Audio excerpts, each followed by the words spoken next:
Bonjour à toutes et à tous et bienvenue sur ma chaîne Docteur de l'âme. Je suis ravie de vous retrouver. Je tiens aussi à m'excuser parce que j'ai un peu de retard. Normalement, cet épisode devait sortir dimanche, mais j'ai eu beaucoup de boulot et si la chaleur n'a pas aidé à me reposer, donc j'étais très fatiguée. Donc là, on va changer de thème. On va évoluer sur le thème de la gestion des émotions. Le mois dernier, nous avons pu commencer le travail du développement personnel en apprenant à se connaître et comment le faire. C'est la connaissance de soi. Comme j'ai pu le dire dans le premier épisode du mois dernier, c'est que c'est la base du développement personnel. Si vous n'avez pas pu voir ces épisodes, je vous invite à aller sur ma page et d'y faire un tour. Il y a des exercices, il y a des conseils, il y a vraiment, je pense, tout pour apprendre à vous connaître et cela sans vous juger, d'accord.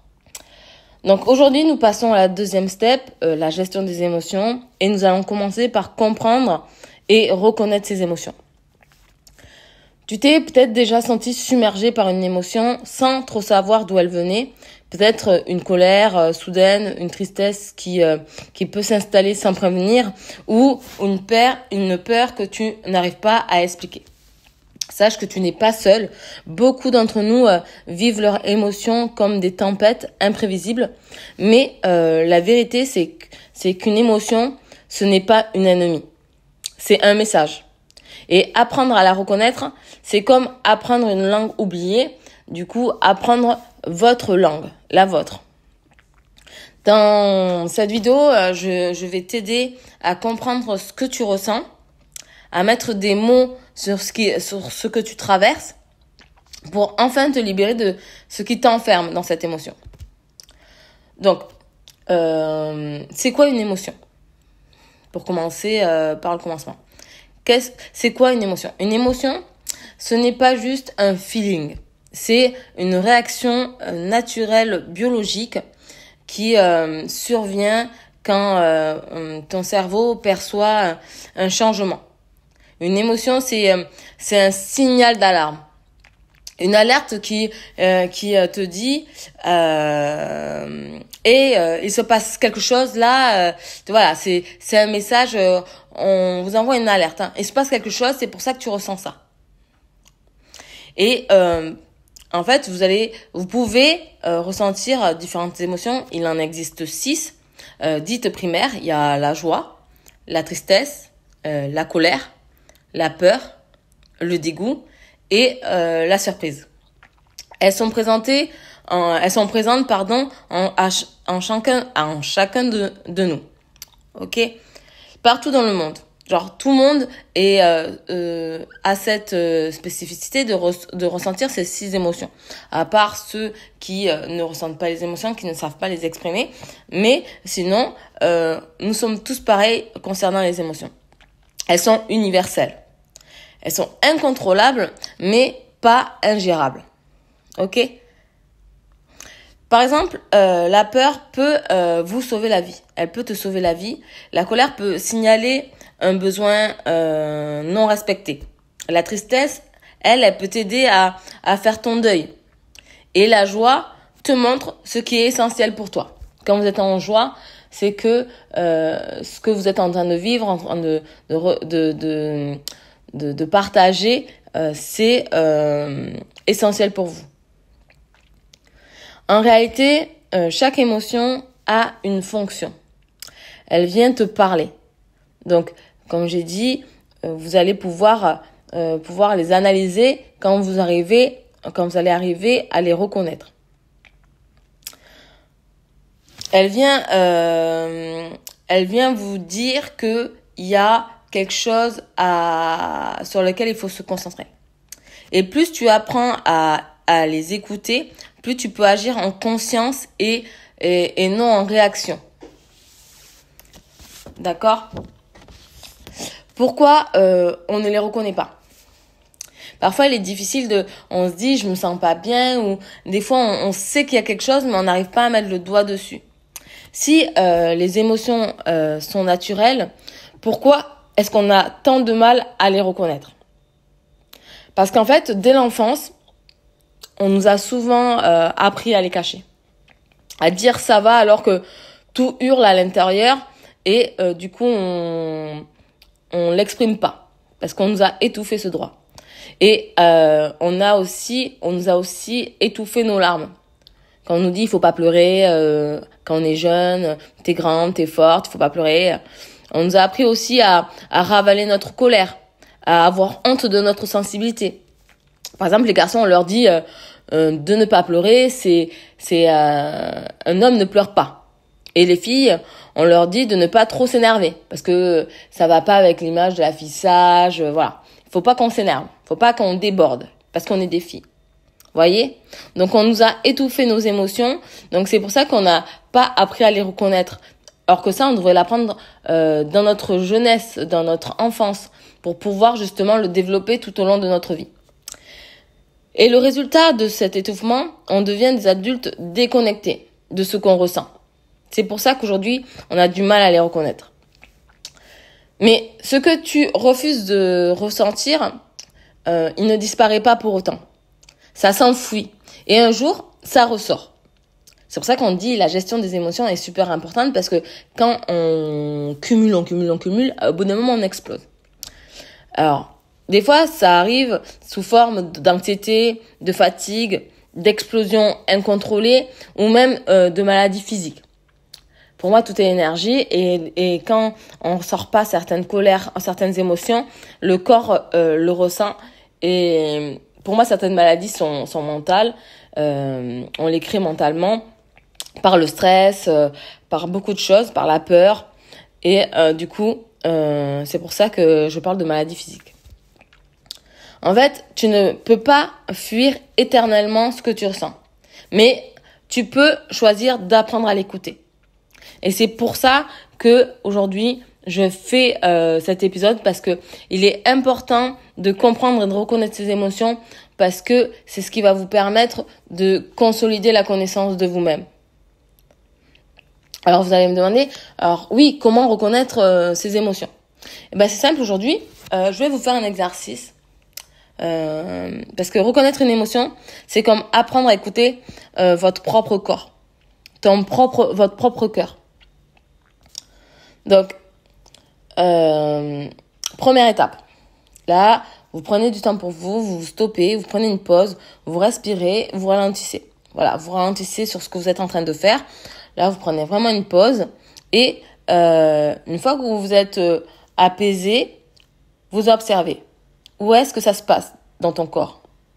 Dans la gorge, dans le ventre, dans le cœur qui bat vite. Voilà, essayez de ressentir, d'observer. Après, commence à nommer ce que tu ressens. Est-ce que c'est de la peur, de la tristesse, de la colère, de la joie?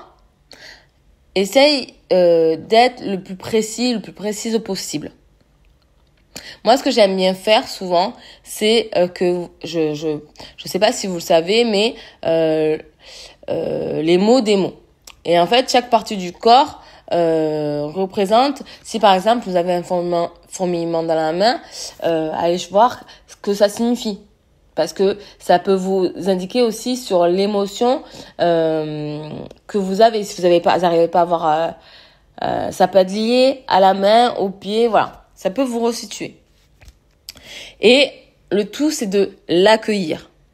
Il ne faut pas lutter, ni vous juger d'ailleurs, parce que l'émotion, elle est ni bonne ni mauvaise. Elle est et elle passe. Elle est présente, il faut l'accepter, mais elle va passer une fois que vous allez l'accepter, l'accueillir.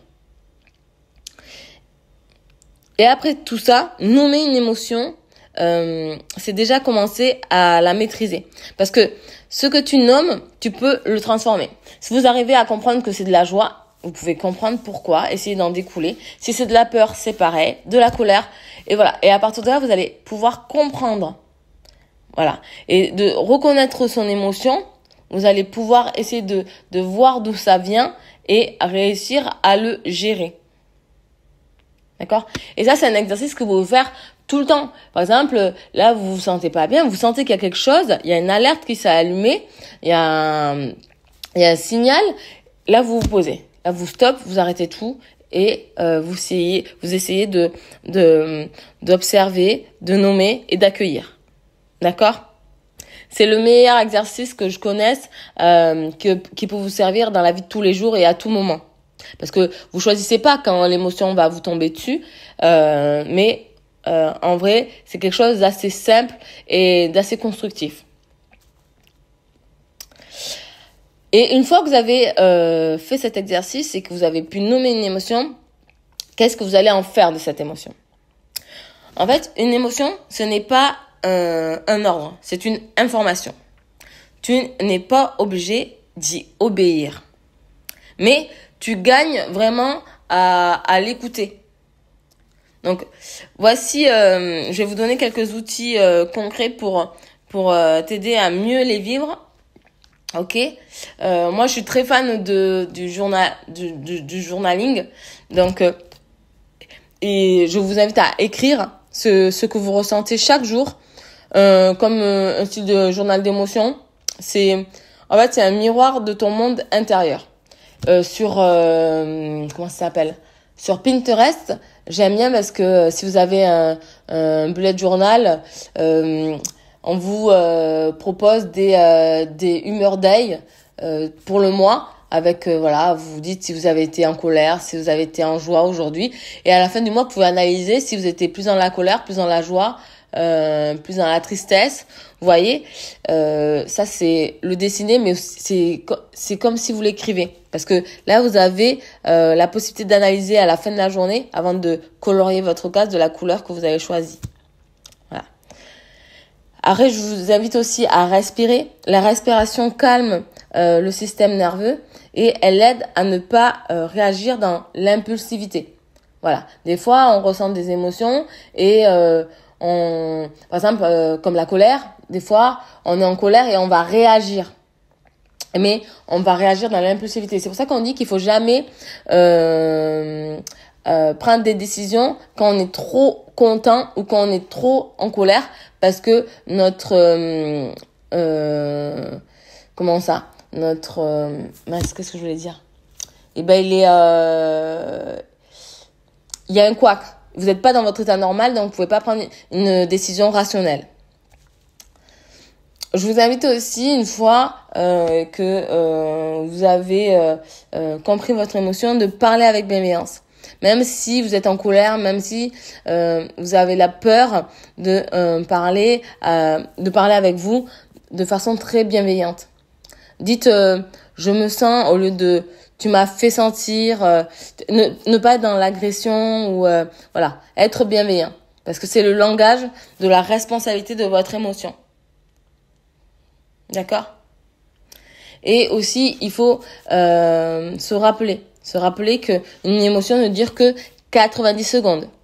Si tu ne l'alimentes pas avec tes pensées, elle ne dure que 90 secondes. Ok ?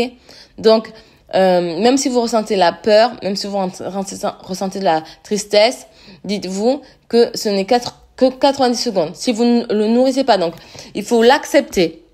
Il faut l'accueillir et avancer. Et c'est pas parce que vous êtes triste que vous allez plus l'être au bout des 90 secondes. Non, vous allez encore l'être, mais vous l'avez accepté. Du coup, vous n'allez pas le nourrir et rester triste plus longtemps. Vous n'allez pas pleurer. Par exemple, si vous pleurez, vous acceptez, vous accueillez. Voilà, vous prenez 90 secondes, ça va durer 90 secondes et après, voilà, vous allez passer ça. Vous allez l'accueillir. Vous n'avez pas à vous battre contre ce que vous ressentez.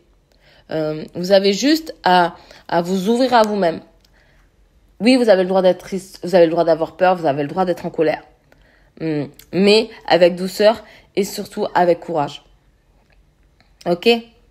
J'espère que ça a pu vous aider d'en savoir un peu plus sur les émotions. C'est vraiment important parce que ça peut vous aider dans la vie de tous les jours, au boulot, avec vos relations amicales, sentimentales. Et pouvoir gérer ça, c'est vraiment un super pouvoir parce que vous pouvez aussi choisir de ne pas vous laisser affecter par des personnes qui vous veulent du mal, quoi, qui veulent vous blesser, et en fait d'accueillir ça directement sans le faire ressentir à l'autre, et ça vous rend plus fort, ça vous renforcera. Comprendre ses émotions, ce n'est pas un luxe, hein, c'est une nécessité pour vous libérer justement de ce que vous traversez, souvent du passé, pour choisir les réactions pour vous aimer mieux, pour vivre en paix avec vous-même.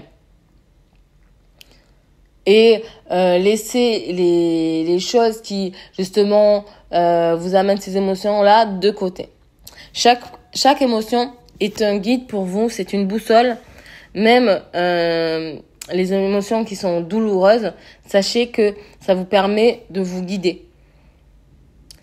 Alors la prochaine fois qu'une émotion surgit, ne la fuyez pas, accueillez-la, écoutez ce qu'elle veut vous dire et posez-vous cette question simple: de quoi ai-je besoin là, maintenant, avec cette émotion que je suis en train de traverser? Ok? Alors, si cette vidéo vous a plu, je vous invite à liker, à vous abonner et à partager la vidéo si vous pensez que ça peut aider une personne de votre entourage. Il y aura d'autres vidéos tout ce mois-ci, ça va parler des émotions. Là, c'était plus pour les comprendre et les reconnaître. Donc, n'hésitez pas à vous la re-regarder si vous avez un petit doute ou si ça peut vous aider à mieux les comprendre. Donc, je vous fais des bisous et je vous dis à la prochaine.